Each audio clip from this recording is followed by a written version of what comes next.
Donc, déjà, je suis très contente d'être à Ranana. Merci beaucoup pour ton accueil, pour votre accueil. Et je suis ravie de voir des personnes que je connaissais déjà et de rencontrer des nouvelles personnes.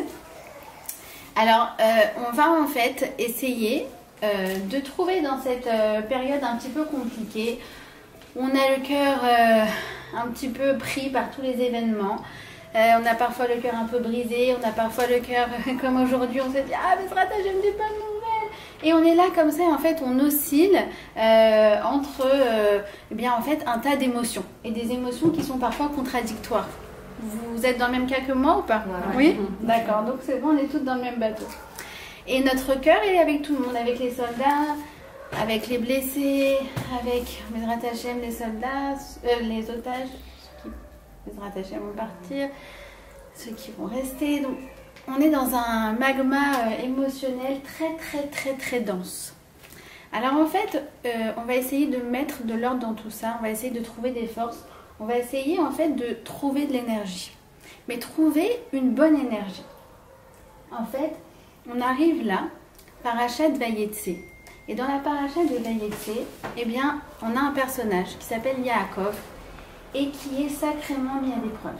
Pourquoi? Parce que suite au fait qu'il a pris la bracha de son frère Esav, eh bien son frère veut le tuer. Pas en mode nos enfants, ah, je vais te tuer. Non, non, il veut vraiment le tuer. Et donc sa mère Rivka lui dit, écoute, pars, va dans un autre pays, à Haran, là au moins ton frère ne pourra rien te faire.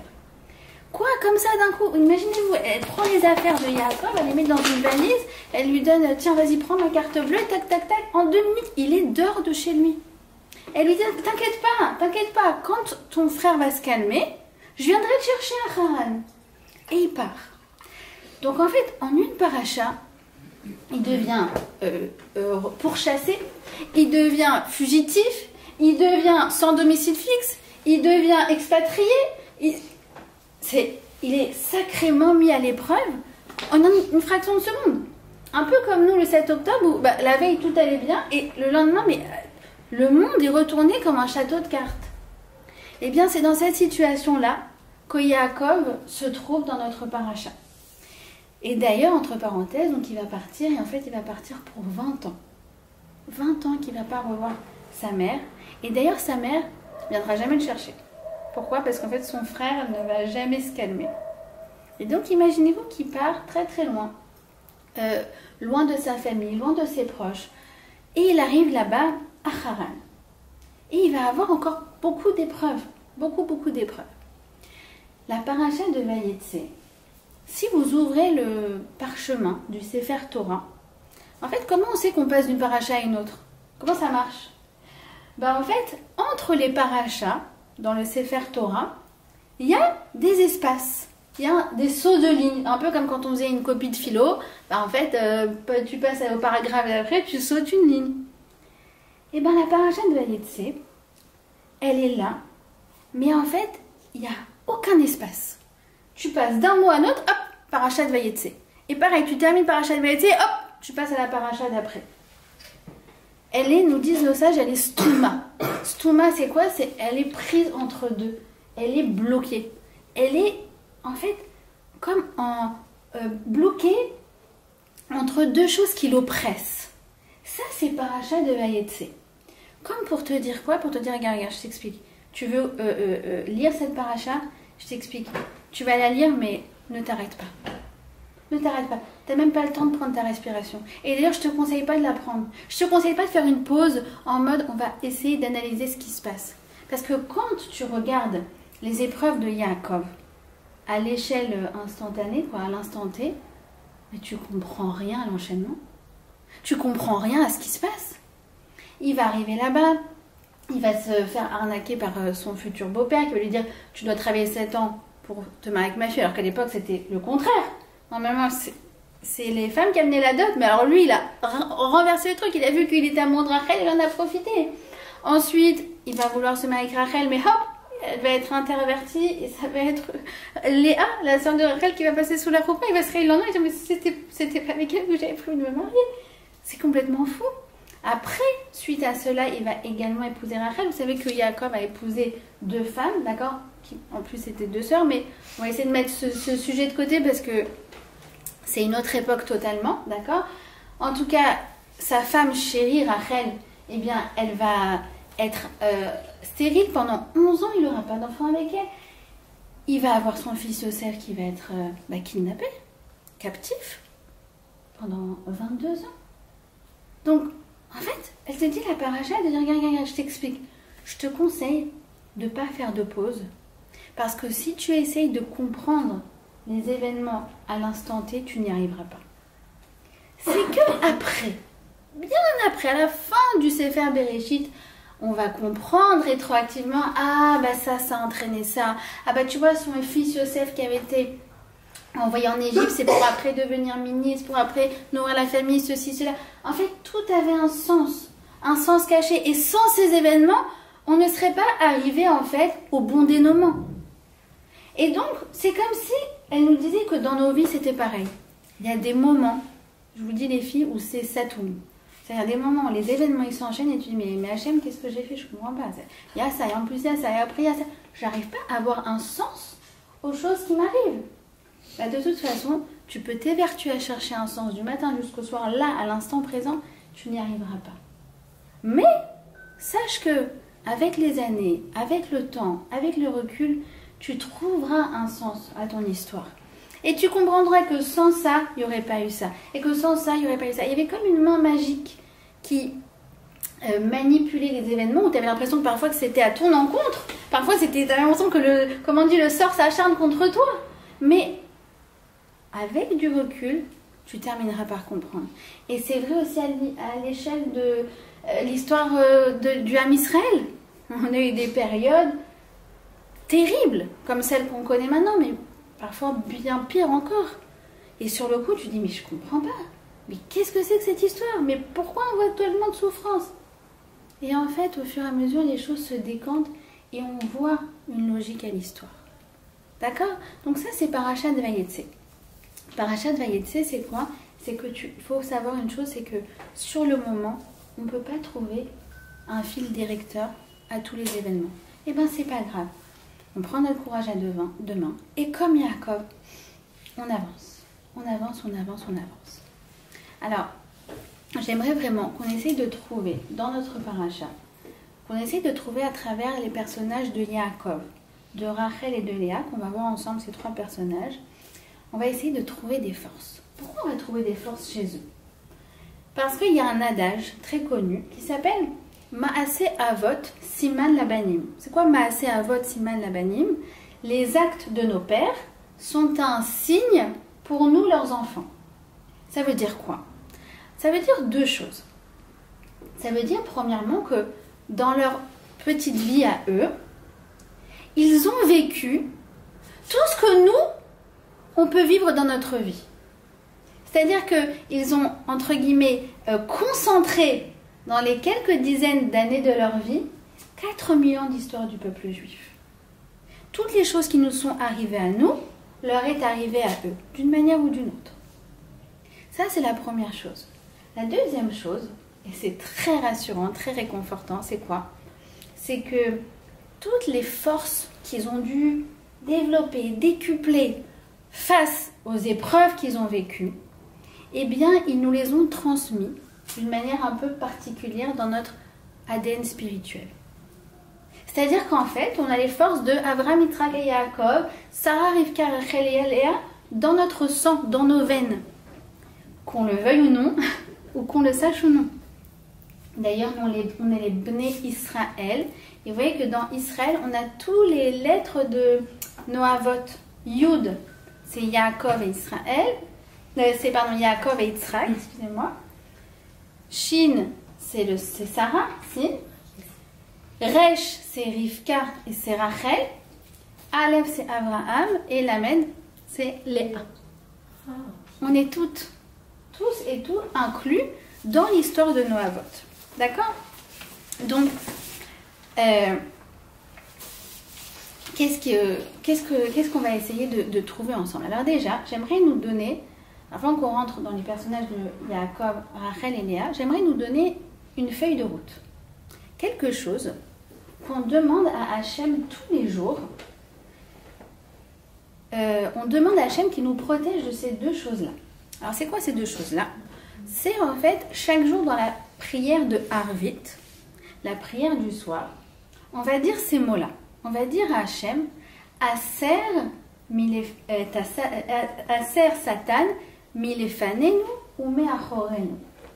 Enlève-nous la tentation de Satan de devant nous et de derrière nous. C'est quoi cette idée-là? Eh bien, en fait, nos sages nous expliquent.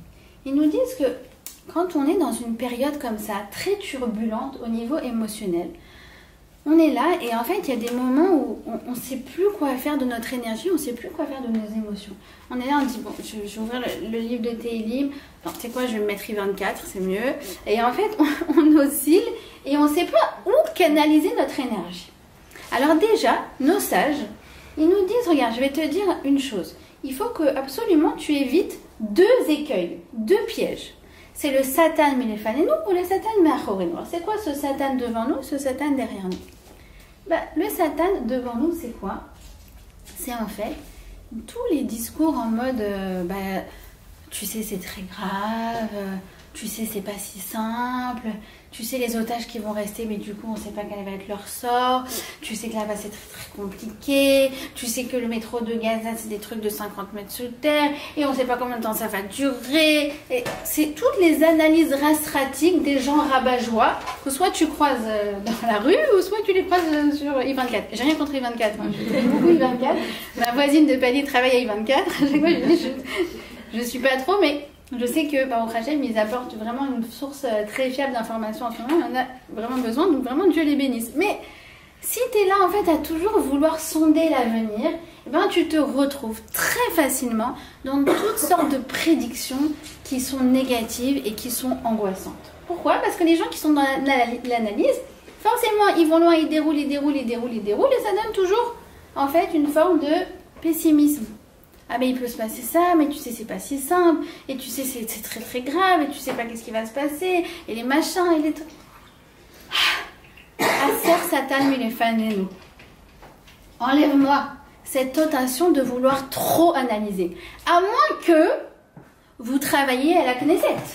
À moins que Bibi, il doit vous appeler ce soir, vous devez rendre un rapport. Alors ça, il n'y a pas de problème. Bien sûr, là on utilise son esprit analytique. Mais nous, que de toute façon, on ne nous demande pas notre avis. Et on peut essayer de réfléchir du matin jusqu'au soir. De toute façon, ça ne va rien changer à l'avenir de notre pays, qu'on pense A, B, C, D ou E. Alors, pourquoi on va s'angoisser? Vous voyez ce que je veux dire? Oui? Aser Satan milefanenu. Maintenant, c'est quoi? A Satan meachorenu. C'est une autre tentation. C'est de regarder derrière nous. C'est quoi? De se lamenter sur le passé. Il y a eu ça, on va regarder un témoignage, ah, lui il est mort en faisant ça, lui il a truc, la dana. Et en fait, on s'angoisse, on rentre dans un gouffre émotionnel qui nous happe et qui nous tire vers le bas. Mais on n'a pas le droit. On n'a pas le droit en ce moment. En ce moment, on doit être mobilisé. Et quand on entend des choses comme ça, en fait, ça nous tire vers le bas au niveau émotionnel. Et donc, qu'est-ce qui se passe? En fait, on est démobilisé. C'est tout le contraire de ce qu'on est censé faire. D'accord? Donc, c'est quoi? Milefanenu, c'est tous les discours rabat-joie. En mode, viens, on essaye de s'angoisser par rapport à ce qui peut se passer. Et c'est quoi meachorenu? C'est viens, on se lamente sur ce qui s'est passé et on se ressasse dans tous les sens. Alors nos sages nous disent, on doit prier chaque jour pour ne pas avoir la tentation de faire l'un ou l'autre. Pourquoi? Parce que si on a le regard tourné vers l'avenir, et si on a le regard tourné vers le passé, il y a une chose où on n'est pas présente, c'est le présent. Or le présent, c'est l'instant dans lequel en fait on a besoin de moi. On a besoin de ma mobilisation. D'accord? Donc en ce moment, on n'a pas du tout besoin de ça. On a besoin d'avoir des forces pour nous et pour nos proches. On a besoin d'être forte.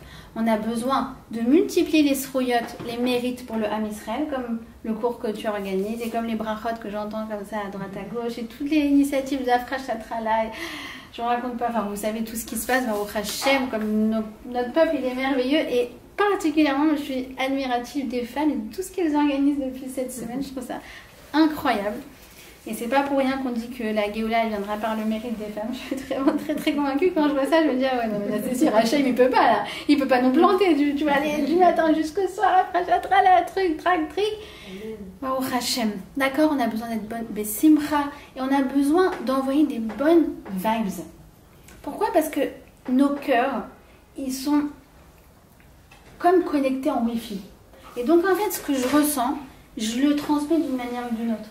Et ce que chacune elle ressent, en fait, ça se transmet comme des ondes. Vous n'avez pas vu comment l'atmosphère elle est lourde en ce moment. Elle est chargée. Voilà, elle est chargée émotionnellement. Pourquoi? Parce que nos cœurs ils communiquent. Donc en fait, on a besoin d'envoyer des good vibes. Et ça, c'est le premier message de Yaakov Avinu. Il y a en fait le moment où il arrive à Haran. Donc je vous ai dit, il a été chassé de sa maison. Enfin, chassé. Sa mère le sauve, en quelque sorte. Et il arrive dans un endroit qu'il ne connaît absolument pas, qui s'appelle Haran. Et là-bas, il y a, si vous voulez, ce qu'on dirait la place du village.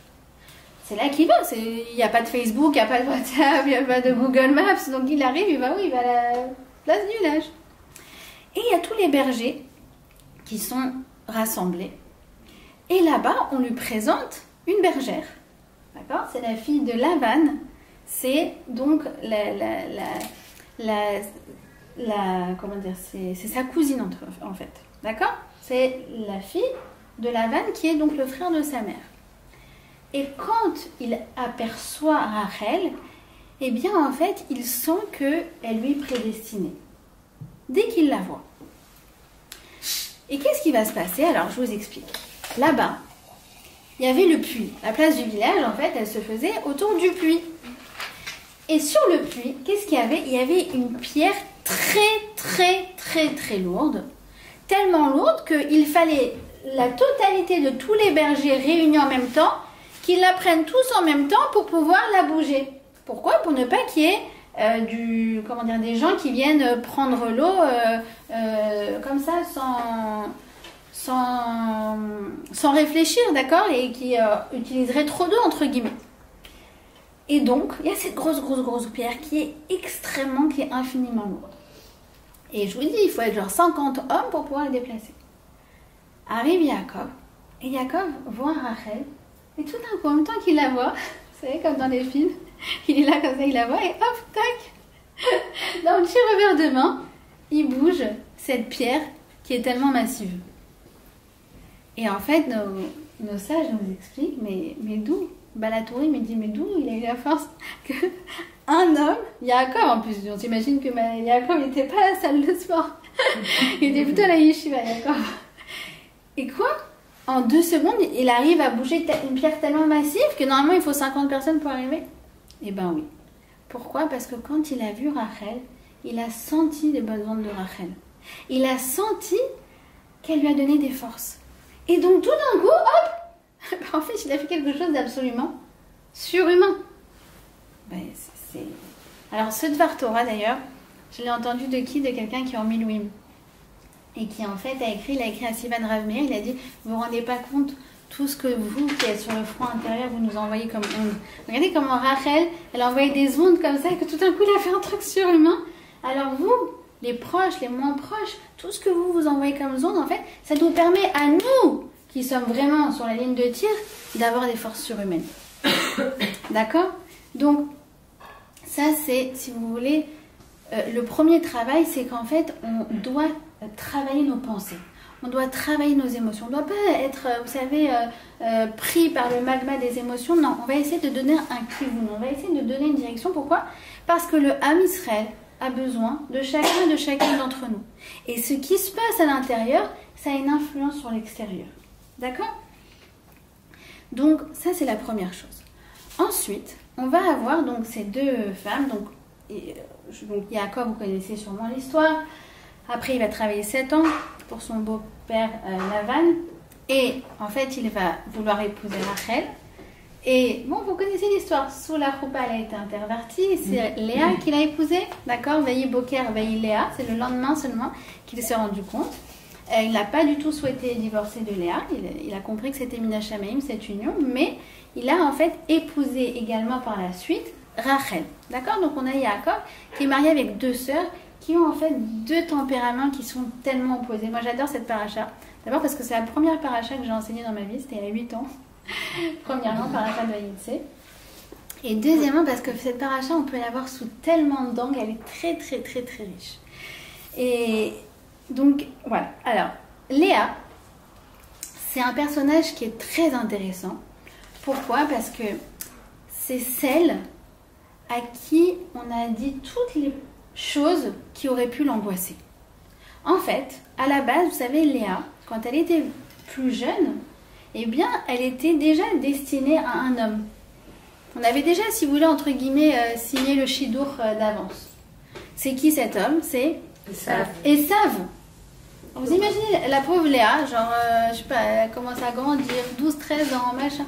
Papa, c'est qui le khatan que tu as prévu pour moi? Eh ben, non, pardon, elle ne demandait pas à son père. C'est écrit, elle était à la paracha de Rachim, elle était à la croisée des chemins et elle se renseignait. D'accord? Je pense que son beau-père c'était tellement un fourbe que de toute façon il ne pouvait pas lui faire confiance. Alors du coup, elle allait, elle demandait aux gens. Et encore une fois, souvenez-vous, il n'y a pas de WhatsApp, il n'y a pas d'Instagram, il n'y a pas de truc, on ne peut pas savoir qui est ça, mais il faut aller sur la plage du village. Et donc elle est là, mais c'est qui mon futur khatan? Alors, ton futur khatan, je t'explique, il bosse dans une entreprise pas très, très cachère, il est violent, il est à la chasse toute la journée, et c'est un alcoolique. Vous imaginez Léa, dans quelle disposition d'esprit elle a grandi?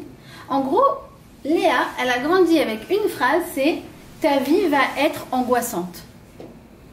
Elle a grandi en fait avec quoi? Avec toutes sortes de prédictions négatives. En mode, mais regarde, qu'est-ce qui va t'arriver? Mais regarde, tu vas avoir une vie horrible. Tu vas te marier avec un brigand, violeur de femmes, chasseur de... Quelle horreur! Et le chidouk, il était déjà signé. Donc vous comprenez que Léa, elle incarne cette possibilité justement à enlever le Satan Milefanenu. Ce fameux Satan Milefanenu où en fait on dit mais tu vas voir, mais c'est super angoissant, mais regarde qu'est-ce qui peut se passer, ça peut être très grave, tatati, tatata. Elle l'a vécu dans sa chair. Parce qu'on venait la voir, on dit regarde ma chérie, je t'explique là, t'as signé, ton père il a signé, tu vas avoir une vie horrible. Alors qu'est-ce qu'elle a fait Léa avec ça? Qu'est-ce qu'elle a fait? Léa, elle a fait quelque chose d'incroyable. C'est que plus on l'angoissait, plus elle priait. Léa, regardez d'ailleurs les lettres de Léa, c'est Lamed Aleph, Ré, c'est Lo Hachem. Hachem, non. Hachem, je veux pas que ça se passe. Hachem, je sais très bien qu'est-ce qui peut m'arriver. Elle n'est pas dans la lune du tout, Léa. Pas du tout dans la lune. Elle n'est pas en mode en déni. Non, mais à Kol Yebeseder, à Kol Letova, tatatik, tatata. Non, elle prend ce qu'on lui dit et elle a conscience des risques. Elle a conscience des risques. Comme nous, quand on voit ce qui se passe et on se dit, ah oui, mais il peut se passer ça, il peut se passer ça, il peut se passer ça. Ben, en fait, tout ce qui pourrait t'angoisser, tu le prends et tu le propulses en tefila. C'est ce qu'il dit le Balatourim encore. À propos de Shlach Lecha Anashim, c'est une autre paracha où les Bnei Israël ils vont rentrer en terre d'Israël. Et il dit, regarde, les dernières lettres de ces mots, Shlach Lecha Anashim, ça donne quoi? Ça donne Chacham. Le Chacham, c'est celui qui a l'esprit analytique. Et il réfléchit, peut-être qu'il peut se passer ça, peut-être qu'il peut y avoir ça, et peut-être que les otages, et peut-être que les soldats, et combien de temps ça va durer. Toutes les questions qu'on se pose en ce moment. On est Chacham, on est intelligente, oui. On fait marcher notre cerveau. Alors il dit, remplace les 3 dernières lettres, Chacham, par les 3 premières lettres, et ça donne quoi? Shlach Lecha Anashim, Shelo. C'est quoi Shelo? S'il te plaît, Hachem, qu'il ne se passe pas ça. J'ai conscience de ce qui peut se passer. J'ai conscience que ça peut être grave. J'ai conscience que ça peut être difficile. J'ai conscience que ça peut être long. J'ai conscience que ça peut être dangereux. Je suis avec mon peuple.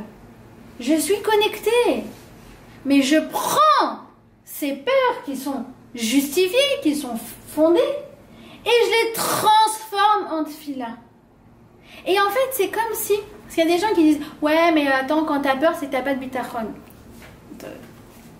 Je vous fais un peu d'ordre, 2 secondes. Il dit, le Chazon Ish, il dit, si tu dis j'ai peur et 2 secondes après tu passes en mode non mais Bezrat Hashem, Akol Yeh Beseder, t'as rien construit. Il dit c'est comme si tu prends de la charcute et du fromage et tu dis c'est parfait. Non, ça marche pas. Le mélange il est pas bon. Ça se construit par étapes. C'est-à-dire quoi ça se construit par étapes? Je m'explique. Si je veux sauter loin, qu'est-ce que je fais? Je recule, ça s'appelle prendre l'élan et hop, c'est ça qui me permet de me projeter le plus loin possible. Vous êtes d'accord? Maintenant, quelqu'un qui dit ça, qui dit non mais pourquoi tu recules alors que tu veux aller dans l'autre direction? C'est pas un peu bête? Non mais je t'explique. C'est le fait d'avoir reculé qui m'a permis de mieux avancer. On est d'accord? Alors en fait, quand je prends ces angoisses, cet esprit analytique de qu'est-ce qui peut se passer, qu'est-ce qui peut y arriver, etc. On a toutes, on se pose des questions, non? Bah en fait, au lieu de passer directement, non, Kol Yeh Beseder, je prends ce paquet d'énergie émotionnelle que j'ai, et là, à ce moment-là, je le propulse en tefila. Et je dis à Hachem, j'ai parfaitement conscience des risques. D'ailleurs, j'ai peut-être pas conscience assez des risques, je connais qu'une goutte dans la mer, mais déjà, cette goutte dans la mer, elle me pèse déjà assez comme ça. Mais alors, justement, je veux que tu nous protèges de toutes ces choses-là, que tu protèges les soldats qui vont rester, et que tu protèges les otages qui vont rester, et que tu protèges, et que tu envoies la réfoua chez les mains aux blessés. Et en fait, on transforme le destin par notre prière. C'est nous, on est en train d'écrire le scénario de notre histoire. À travers nos pensées, à travers toute la charge émotionnelle qu'on a, mais à travers notre filote.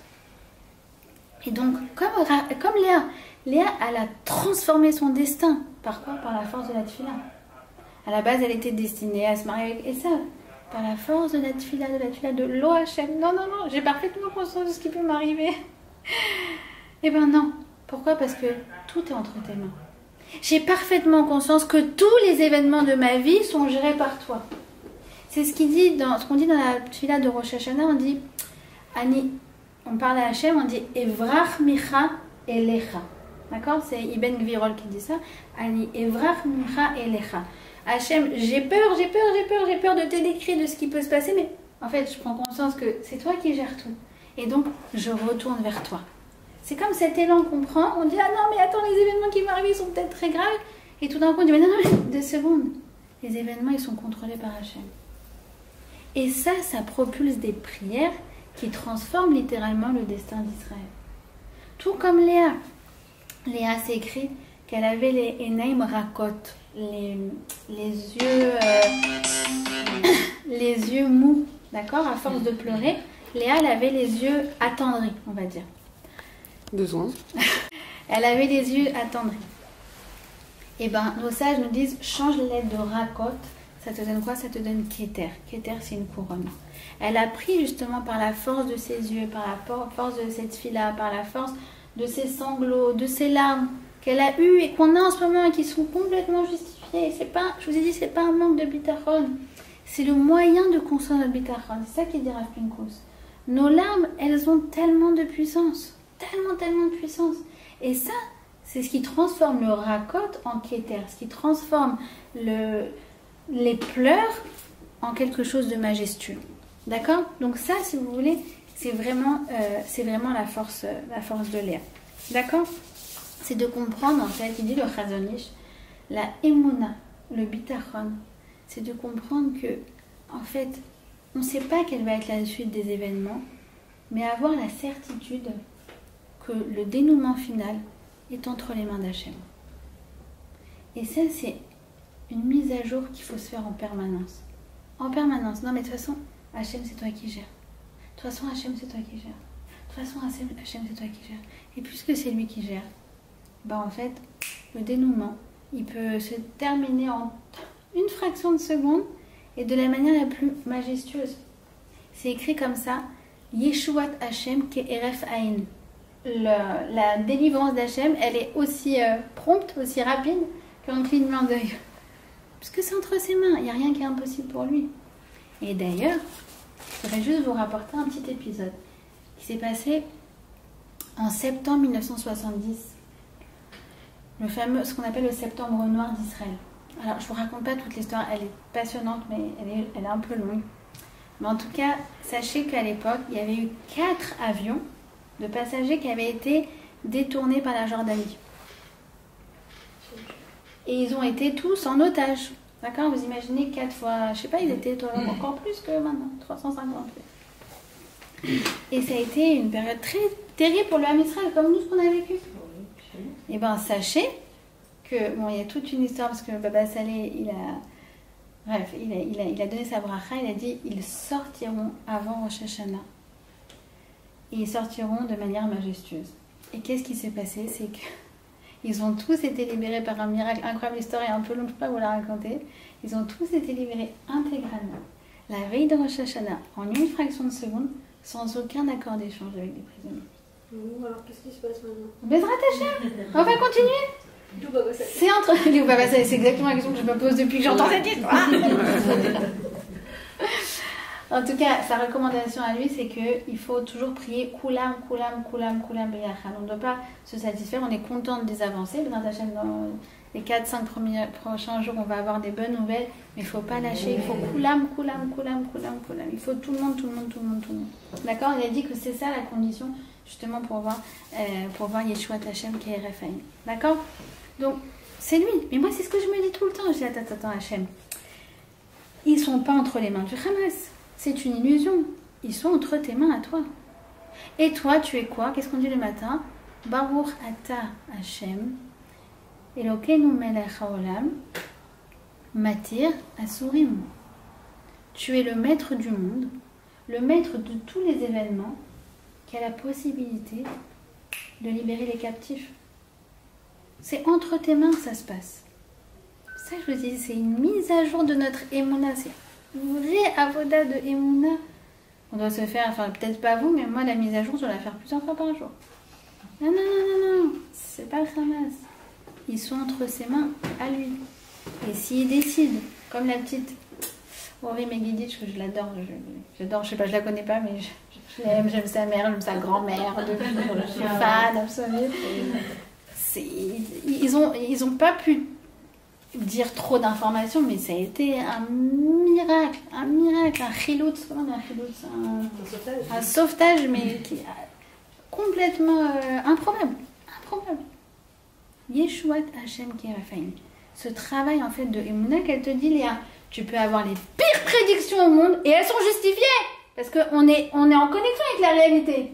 Et bien sache que tout est possible et que la délivrance, elle peut être en une fraction de seconde. Pourquoi? Parce que tous les événements sont entre les mains d'Hachem. D'accord? C'est ce qu'elle nous répète en permanence en fait, Léa. Et c'est elle qui nous empêche d'être dans le Aser Satan Milefané, nous. Celui qui est devant nous. Celui qui nous envoie ces fameuses prédictions dans lesquelles on veut se perdre du matin jusqu'au soir. Mais je vous dis encore une fois, on peut en parler du matin jusqu'au soir, que de toute façon personne ne nous demande notre avis. D'accord? Ensuite, on a Rachel. Alors Rachel, je ne sais pas si vous remarquez, mais c'est un peu l'effet contraire. Parce que Rachel, elle avait un destin plutôt prometteur. Elle était destinée à se marier avec Yaakov. Elle était destinée à la base à fonder tout le Ham Israël avec Yaakov, ça veut dire les 12 tribus. D'accord? Et en fait, à chaque fois, on dirait que, genre, elle est passée à côté de son destin. Vous voyez ce que je veux dire? Elle devait se marier avec Yaakov, non, c'est pas elle qui passe sous la roupa. Ensuite, elle doit être mère, mais ça vient pas du tout de suite. Ensuite, elle pensait avoir les 12 tribus, ben finalement, elle en aura 2. Et ensuite, elle donne naissance à Binyamin. Et on va dire les choses comme ça, qu'elle n'aura pas eu le mérite de le voir plus que quelques minutes. D'accord? Donc, Rachel, c'est celle qui pourrait, en fait, en permanence avoir la tentation de regarder derrière elle. En mode, non mais, j'ai pas raté là? Non mais, il n'y a pas une flash là? Non mais, attends, c'était pas du tout ce que j'avais prévu. Et en fait, elle pourrait quoi? Complètement, Rachel. Elle pourrait être en train de ressasser le passé. Dire, mais pourquoi en fait Hachem j'ai eu ça?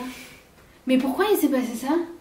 Et venez, on se lamente. Rachel dit, viens, on se lamente sur ma vie à moi. Eh bien, pas du tout. Parce que Rachel, c'est écrit comme ça. Imeana le'inachem. Albania. Ça veut dire quoi? C'est elle refuse de se lamenter. Ça fait partie des trous notes, des fameuses forces qu'ils ont dans leur ADN et qui nous ont transmis à nous. Je refuse de me lamenter sur le passé. Et Rachel, c'est pareil, c'est comme la paracha de Vaïtse où sur le moment tu comprends rien.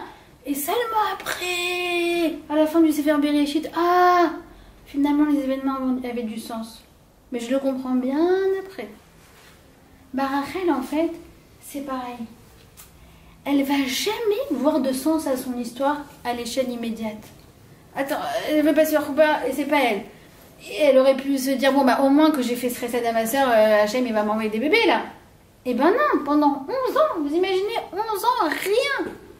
12 ans, je crois, d'ailleurs. 12 ans. Elle pourrait être en train de regretter, dire, attends, quand même, Hachem, moi je fais des bonnes choses, et regarde ce qui m'arrive, et c'est pas juste, c'est pas vrai. Rachel, elle a cette force qu'elle ne regarde pas dans le passé. Elle va de l'avant. Et elle avance. Et elle continue. Et elle est mobilisée. Et elle sait que de toute façon, ce qu'elle fait, c'est ce qu'il y a à faire. Elle est ancrée, comme je vous ai dit, dans le présent. Elle n'est pas en train de se poser des questions sur qu'est-ce qui a pu se passer, pourquoi j'ai raté, pourquoi j'ai m'a envoyé ça.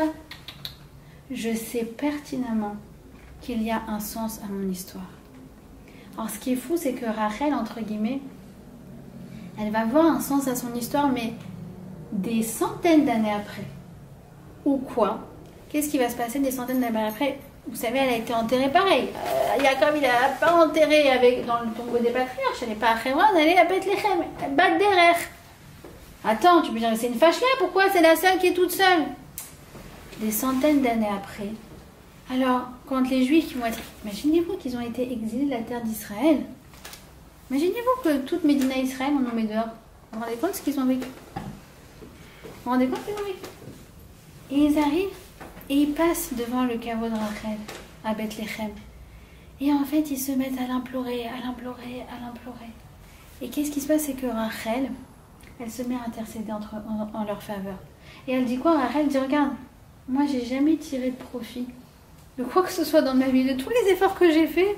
J'ai jamais vu un sens logique à mon histoire. Moi, j'ai fait du bien, mais j'ai pas eu l'impression de tirer les profits des sacrifices que j'ai faits. Et c'est vrai. Et moi, j'ai jamais regardé en arrière. Et j'ai jamais regretté. Et d'ailleurs, j'ai jamais été jalouse de qui que ce soit. Pourquoi elle a et pas moi? Lo kanetiba. J'ai pas été jalouse. J'ai pas été jalouse de ma soeur. J'ai été jalouse de personne. Alors toi, Hachem, tof. T'as raison, Rachel. Yesh Sachar les péoulater. Yesh Sachar les péoulater, c'est quoi? C'est t'as eu gain de cause. C'est quoi Sachar? C'est bon. Je t'ai écouté.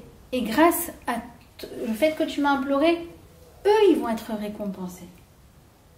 C'est quoi Sachar? Il y a deux manières de dire récompense, profit. D'accord? En hébreu, on dit mascoret ou Sachar. Mascorette, c'est je tire un profit immédiat. J'ai travaillé à la fin du mois, j'ai ma mascorette. C'est immédiat. Sachar, c'est quoi? C'est pas immédiat. C'est parfois bien longtemps après, mais c'est infini. Mascorette, c'est limité. Hop, j'ai ça, j'ai reçu, c'est bon, on a fait un bon deal, toi et moi, Hachem. Rachel, elle a planté des fruits comme ça. Et elle n'a pas pu goûter, elle, les fruits des arbres qu'elle a plantés.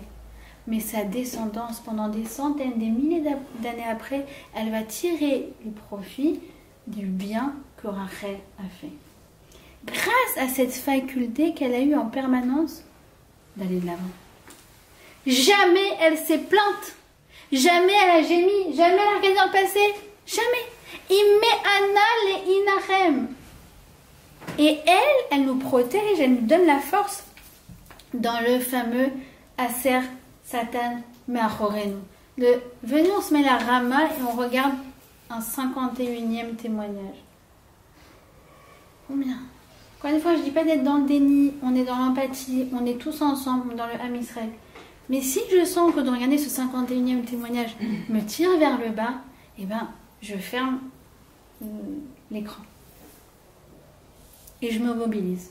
Je me mobilise par quoi?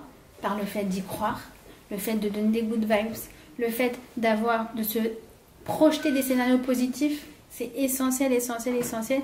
Il dit le Zohar, celui qui, quand le madbik récède mais marchafto, tout celui qui imbibe ses pensées de bonté, récède chauffé à lave. Alors il attire la bonté, pas que sur lui, mais sur tout le Israël. Mishi madbik marchafto bedinim, dinim chauffim à lave. Celui qui est dans les pensées noires. Alors évidemment que des moments ça nous arrive, mais hop, on se remobilise. On n'a pas le droit. On n'a pas le droit d'être déprimé. Hop, pourquoi? Parce que sinon, en fait, on rend tout le peuple vulnérable. On a besoin de leur donner des forces. On a besoin de nous donner des forces. D'accord?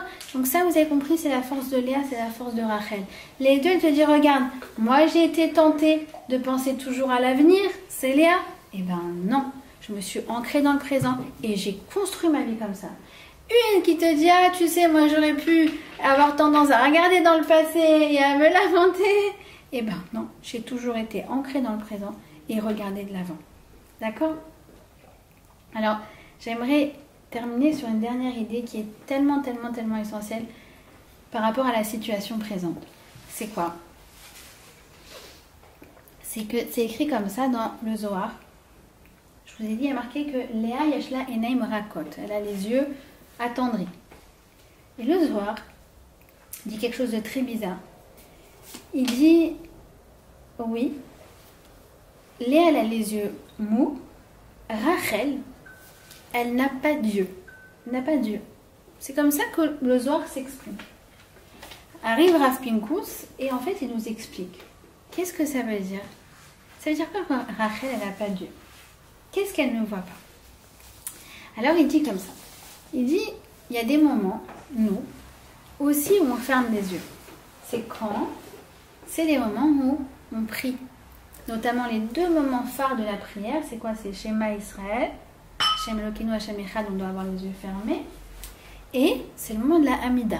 La Hamida, c'est quoi la halacha? C'est que on ne doit pas regarder autour de nous. Soit on a le livre et on est concentré dans les otiyot, dans le Sefer, ou soit on ferme les yeux. D'accord? Alors il pose la question, moi d'ailleurs j'avais posé la question à ma fille, je lui ai dit alors à ton avis pourquoi c'est comme ça? Et elle était venue et elle m'a dit mais parce qu'en fait elle m'avait apporté ses Playmobil pour m'expliquer. Elle m'a dit parce qu'en fait si on ouvre les yeux on est déconcentré, il se passe ça, alors elle me fait des mimes avec Playmobil, le cheval, le machin. Alors je lui ai dit, alors je ne vais pas expliquer ça comme ça, je lui ai dit c'est une très belle explication, mais c'est pas l'explication profonde, c'est pas simplement pour ne pas se distraire. Merci. C'est pas seulement pour ne pas se distraire. C'est parce que sinon ça fausse la vue. Je m'explique. Quand je suis en Hamida, je suis en train de parler avec le roi des rois. Je suis en train de parler avec Hachem. Maintenant, moi, si je me mets à ouvrir les yeux à regarder autour de moi, qu'est-ce que je vais voir? Je vais voir tout sauf Hachem. Je vais voir une table, je vais voir des chaises, je vais voir un canapé. D'accord? C'est comme quelqu'un qui va au Kotel et qui dit ah, ben, j'ai parlé à un mur. Non, vous connaissez pas le mec? C'est pas très réactif ce soir.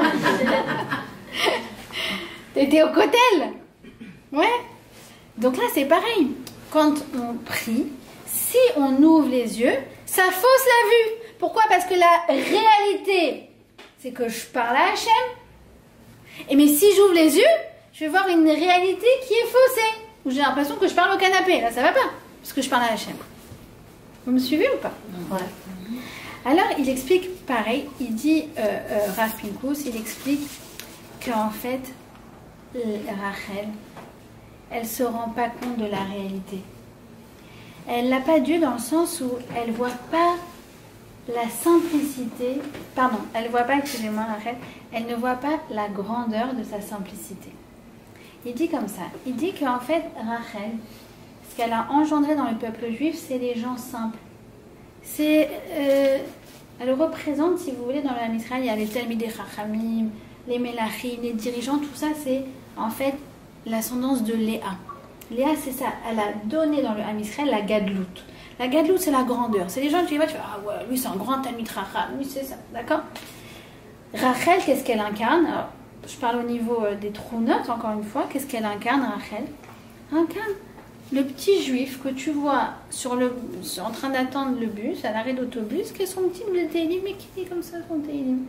Et il croit que ce qu'il fait, c'est... Bon, voilà, quoi, stable. Non, non, non, non, non, non, non, non, pas du tout. Il est en train de... Il se rend pas compte que chaque hôte, chaque lettre, c'est un malach qui les protège à Gaza. Chaque lettre.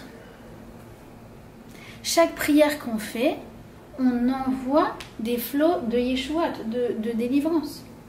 Chaque mitzvah qu'on fait, ça raccourcit le temps de la guerre et ça avance la Géoula. Chaque chose qu'on fait, on dit « Ah, bon, ça va, j'ai lu un télim, qu'est-ce que tu veux ?» Mais Rav Pinkus, il dit « Mais est-ce qu'il y a plus beau qu'un juif qui lit des télim ?» On se rend pas compte. Et il dit... il nous dirait ce soir, il dit, oh, après, juste que vous avez été à un cours de Torah, en plus vous avez un bon buffet, sympathique. Mais tu te rends pas compte que toi, le fait que tu es sorti de chez toi ce soir, ça les a protégés là-bas. Tu as été écouter un cours de Torah. Alors, je sais pas s'il était intéressant, mais ça, c'est mon problème à moi. Mais vous, quoi qu'il en soit, vous avez du mérite. Quoi qu'il en soit, vous avez du mérite. Et un mérite qui est immense. On se rend pas compte. Ça va, une mitzvah de plus, une mitzvah de moins. Mais vous croyez quoi? Qu'est-ce qui s'est passé en fait dans cet accord cette nuit? Qu'est-ce qui s'est passé? Vous croyez que, genre tout d'un coup, hop, c'est l'accumulation de tfilot, de télim, de mitzvot, de renforcement, tatati, tata. C'est comme si on avait mis des gouttes dans un vase, tac, tac, tac, et chacun y rajoute, y rajoute, y rajoute, y rajoute. Et hier, c'est juste que le vase, il a débordé. Hop, 50 Bessin Hachem qui vont être libérés. Mais c'était pas en fait instantané. C'est le fruit de toutes les mitzvot qu'on a créées, de toutes les tfilotes qu'on a prononcées. C'est ça, c'est comme une compagne à l'odon, d'accord? Moi j'adore, genre quand t'es le dernier, tu sais, tu cliques et genre grâce à toi, il y a plus d'artifice sur la à l'odon et tout. Mais c'est pas toi à l'odon, c'est tous les jours avant, tu vois. Et là c'est pareil. Au Hachem, vous voyez tout ce qui se passe depuis cette semaine. Où il y a du recette, mais de malade. Les gens, ils sont toute la journée dans les bases. Moi, des copines, elles font faire le petit déj dans les bases, d'autres elles font faire le barbecue dans les bases. C'est la nouvelle Ibiza, quoi. C'est les bases. C'est la folie. Et ils sont là, et ils font le volontariat et comment dire, le tri, la cueillette. Les gens qui arrivent des États-Unis pour aller venir faire la cueillette.